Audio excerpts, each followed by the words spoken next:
프리버드 TV. 네, 여러분 안녕하십니까? 프리버드입니다. 1만 시간의 법칙 들어보셨죠? 어떤 분야의 전문가가 되려면 최소한 1만 시간 정도의 훈련이 필요하다는 얘기죠. 제가 택시를 6년 했으니까 하루에 평균 11시간, 한 달에 26일 근무하면 2만 시간이 넘네요. 네, 이 정도 하고 넘어가겠습니다. 모 방송사에서 초보 운전 스티커를 본 운전자 10명에게 어떤 생각이 드냐 인터뷰한 내용입니다. 8명의 운전자가 이런 답변을 내놨죠. 한마디로 귀찮다, 걸리적거린다, 빨리 추월해야겠다, 내 앞에 못 들어오게 해야겠다, 이런 반응들이었죠. 배려와 양보를 해야겠다는 생각은 찾아볼 수 없죠. 8, 90년대 유행했던 초보 운전 스티커입니다. 오죽 답답하고 화가 났으면 저렇게 붙이고 다녔겠습니까? 빨리 초보에서 벗어나는 게 장땡입니다. 제가 도와드리겠습니다. 끝까지 잘 따라오시기 바랍니다.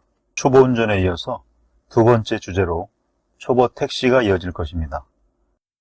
본 강의에서 다루게 될 내용에 대해 말씀드리겠습니다. 크게 4파트로 만들어 봤습니다. 교통, 지리, 안전운전, 행복운전.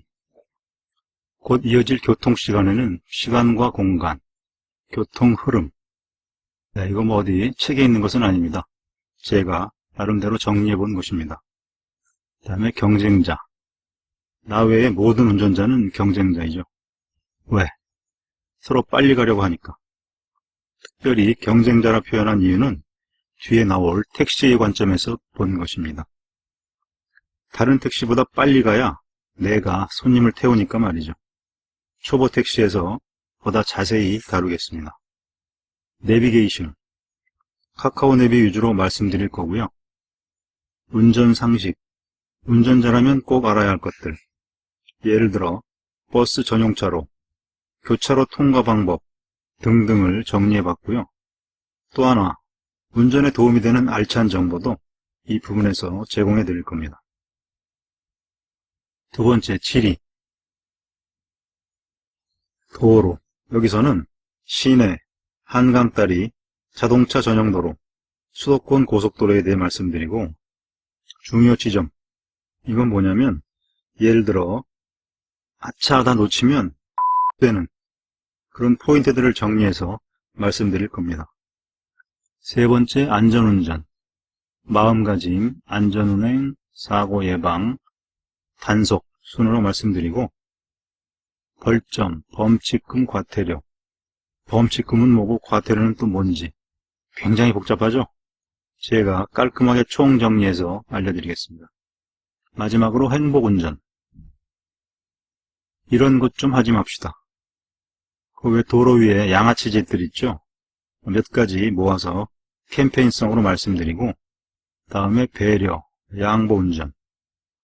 그리고 궁극적으로는 어떻게 하면 모든 운전자가 조금이라도 스트레스를 덜 받으면서 운전을 할 수 있을까에 대해서 말씀드리겠습니다.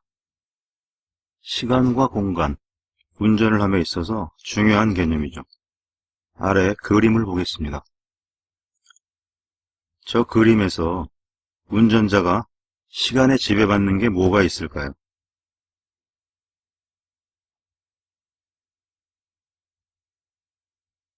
그렇죠. 신호. 바로 신호죠. 내가 원하는 신호가 터져야 또 해당 신호 시간만큼만 진행을 할 수가 있다는 것이죠. 또 쉬운 예로 시간제 버스 전용차로 오전 7시에서 밤 9시까지는 버스 전용. 바꿔 말하면 밤 9시에서 아침 7시까지는 단속 걱정 없이 가도 된다는 얘기죠. 그 다음에 시간제 좌회전이 있겠죠. 이 시간에는 좌회전이 안 된다. 그리고 특별한 경우가 아니면 이런 러시아어에 집을 나서는 사람은 없겠죠. 다음에 공간. 옆의 그림에서 보시면, 자, 내가 좌회전을 하려면 당연히 좌회전차로 두 개 중 하나의 공간을 차지하고 있어야겠죠. 초보운전 모씨는 차로 변경을 못해서 부산까지 갔다는 우스갯소리도 있지 않습니까? 또 앞지르기, 끼어들기, 유턴을 하려 해도 공간 확보가 필요한 것이죠. 특별히 택시에 있어서는 시간과 공간은 매우 중요한 개념입니다. 즉, 언제 어디에 가면 손님이 있을 것이냐, 또 어떻게 내가 공간을 독차지할 것이냐, 즉 다른 택시가 내 앞에 못 오게 할 것이냐 하는 얘기인데요. 이 부분은 초보 택시 과정에서 보다 심도 있게 다루도록 하겠습니다. 이번 시간에는 교통 흐름이란 주제로 말씀드리겠습니다. 운전할 때 교통 흐름을 따라야 한다. 이런 말 들어보셨죠?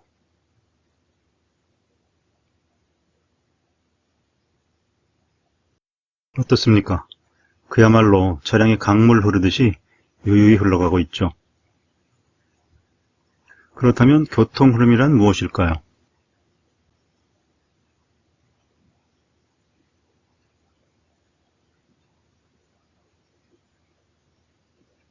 나와 한 무리의 차량이 신호, 교통법규, 도로사정, 날씨, 교통체증 여부 등등의 교통 여건에 맞춰 물 흐르듯이 자연스럽게 흘러가는 것이다. 이렇게 정의합니다. 그렇다면 여기서 말하는 한물이란 무엇일까요?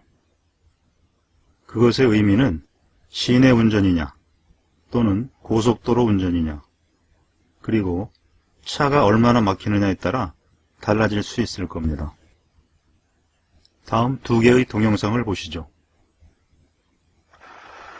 보시는 것처럼 비슷한 흐름으로 움직이는 덩어리가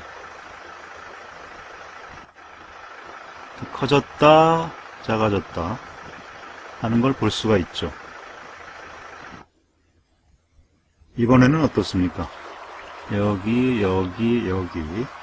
자연스럽게 합류되어 하나의 무리가 되어 흘러가는 걸 볼 수가 있습니다.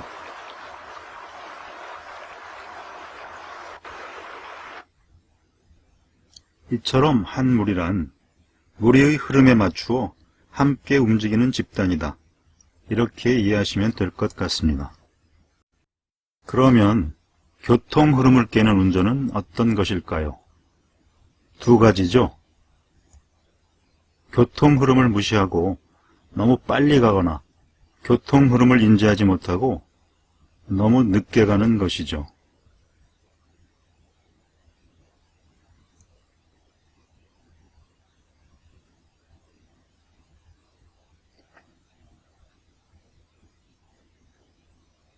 그런데 초보인 여러분이 빨리 갈 일은 없으니 너무 늦게 가는 게 문제가 되겠죠.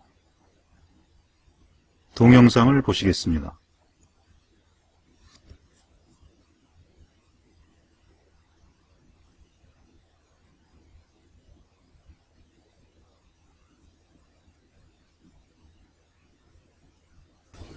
And then dropping back and going forward so nobody can pass her.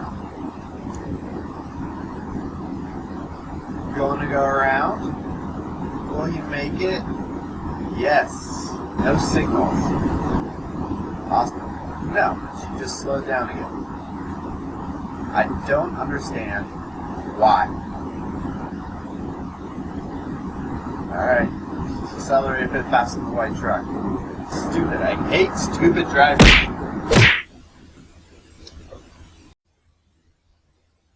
아이고 무거워라. 아이고 무거워라.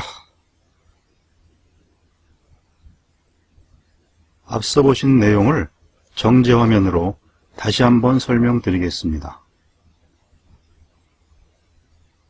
시내 어느 정도 소통이 되는 상황을 가정한 겁니다. 자, 택시가 나를 추월하려 한다면 둘 중 하나. 첫째, 속도를 내서 우측차를 추월한 뒤 3차로로 빠지든가. 둘째, 속도를 낮춰서 택시가 나를 추월할 수 있게 한다. 자, 한번 볼까요? 지금 1차로는 좌회전 차량이 쭉 늘어서 있어서 편도 2차로인 상황이나 마찬가지죠. 이 초보, 내 입장에서 이 택시가 앞에 느린 차가 있으니까 나를 추월하려 한다. 이때는 자, 첫 번째, 쭉 속도를 내서 옆으로 빠지든가 아니면 속도를 늦춰서 택시가 내 앞으로 들어올 수 있게 한다. 이 둘 중 하나죠. 결론은 뭐냐면 빨리 안 갈 거면 무조건 3차로로 주행을 해야 한다는 거죠. 자, 이 트럭 앞에 갈 거냐 뒤에 갈 거냐는 내가 초보인 내가 이 저속 차량의 저속 주행을 견딜만 하면 그냥 뒤로 천천히 가는 겁니다. 아니면 앞으로 가는 거고. 절대로 이 트럭과 나란히 가면 안 됩니다. 제가 택시할 때 이런 상황을 많이 겪죠. 이때 이 차량을 어렵게 추월을 하죠. 왜? 이 차하고 나란히 가니까. 그럼 나란히 가요. 아무 생각 없이. 그럼 정말 어렵게 추월했으니까 열받죠. 그래서 이제 추월을 하면서 이 차의 운전자를 한번 쳐다봅니다. 그러면 왜 쳐다보지? 내가 뭘 잘못했나? 이런 뜨악한 표정을 짓는 운전자를 참 많이 봤습니다. 이 교통 흐름에 대한 인식이 없는 거죠. 운전학원에서 기술만 가르칠 게 아니라 이런 걸 가르쳐야 하는데 말이죠. 아무튼 만약에 이 전후 좌우 이 넓은 시야로 살피지 못하고 이 트럭과 나란히 등속 주행을 한다면 어떤 엄청난 결과가 초래되는지 다음에서 보시겠습니다. 영상을 보시겠습니다. Truth is, when drivers hang out on the left lane, it makes traffic worse and more dangerous for everybody involved. Here's what that looks like. 영상에서 보시듯 승용차 열 받았죠? 주행차로도 아닌 좌측으로 추월을 합니다. 결국은 사고로 이어지고 말았죠. 자, 우리나라 사람들 좀 급합니까? 게다가 분노 조절 장애, 음주, 심지어 마약까지 실제로 비정상적인 운전자가 도로에서 운전을 합니다. 이 분노 게이지 또 올라가죠. 자, 이거 보세요. 주먹이 먼저 나옵니다. 도로 위의 양아치들 참 많습니다. 문제는 내가 난폭 보복 운전, 또 이런 교통사고의 피해자가 될 수 있다는 것입니다. 아까 보셨죠? 이 픽업 차량 말입니다. 만약에 이 사람이 고의가 아니었다면 그냥 넓은 시야로 운전하지 못한 그런 죄밖에 없는 겁니다. 그런데 이 엄청난 결과를 불러온 것이죠. 자, 그리고 또 한편 내가 이 사고와 체증의 원인 제공자라는 겁니다. 운 좋게 사고가 나지 않는다 해도 나로 인한 이 엄청난 체증은 또 어떻게 할 겁니까? 자, 무빙 보틀렉 현상. 도로 위에 한 차량이 다른 차량보다 저속 주행하여 차량 흐름을 방해하는 것을 말하죠. 유령 체증. 저속 차량을 추월하기 위해 뒷차량이 급차선 변경을 하고 그 뒷차가 그걸 보고 브레이크를 밟고 또 그 뒷차가 브레이크를 밟게 되면 그 뒤에 있는 많은 차량들은 영문도 모르는 왜 막히지? 이런 차증을 겪게 된다는 것입니다. 그게 바로 유령 체증입니다. 이 모든 게 저속, 즉 등속 주행하는 나, 아까 본 픽업이죠. 나로 인해 일어나는 일인 것입니다. 등속 주행과 등비 주행을 강조하면서 교통흐름 강의를 끝내도록 하겠습니다. 등속 주행, 앞에서 보셨듯이 교통 흐름을 인지하지 못하고 저속 차량과 나란히 주행하는 것이죠. 자, 이 등속 주행 말고 등비 주행을 해야 한다는 것입니다. 등비 주행. 자, 등비 주행. 앞에서 제가 설명드렸죠. 무리의 움직임을 살피면서 그 흐름에 따라 주행하는 것이다. 이게 제가 정의한 겁니다. 주변의 흐름과 조화로운 속도를 내는 것. 이것은 본 영상을 만들면서 알게 된 교통 전문가가 정의한 것입니다. 결국 같은 의미죠. 흐름, 조화, 무리의 움직임, 흐름. 자, 명심하시고 꼭 실천하시기 바랍니다. 등속, 아니죠. 등비주행입니다.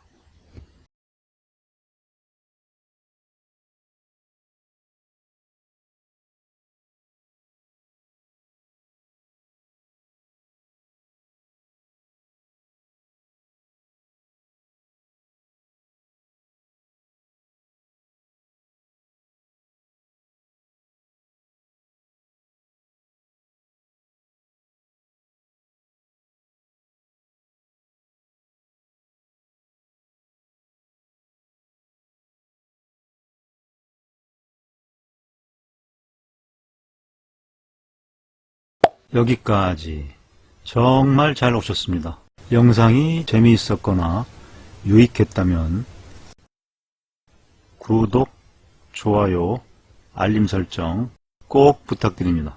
감사합니다.